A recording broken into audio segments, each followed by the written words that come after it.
বন্ধুরা, যখন আকাশে বাতাসে ঝড় ওঠে, সারা দুনিয়ায় তাণ্ডব হয়, তাণ্ডব।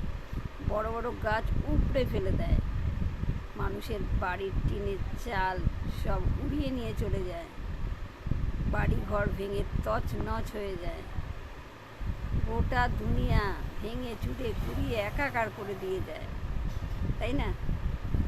ঠিক তেমন মানুষের মনে যখন ঝড় ওঠে না, ভেতরটা তোলপাড় হয়ে যায়। তখন ভালো মন্দ বোধ বুদ্ধি কিচ্ছু মনে থাকে না, সব ভেঙে গুঁড়ে চুরমার হয়ে যায়।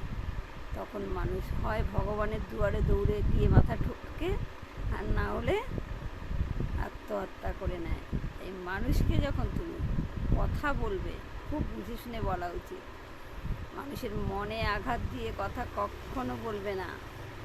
যারা দিমাগ দেখিয়ে মানুষের সঙ্গে ছোট বড় কথা বলো, তাদেরকে এই কথাটা মনে রাখতে হবে। ঝড় শুধু আকাশে বাতাসে ওঠে না, মানুষের মনের ঝড়ও কিন্তু সাংঘাতিক, সব ভেঙে গুঁড়ে চুরমার করে দেয়।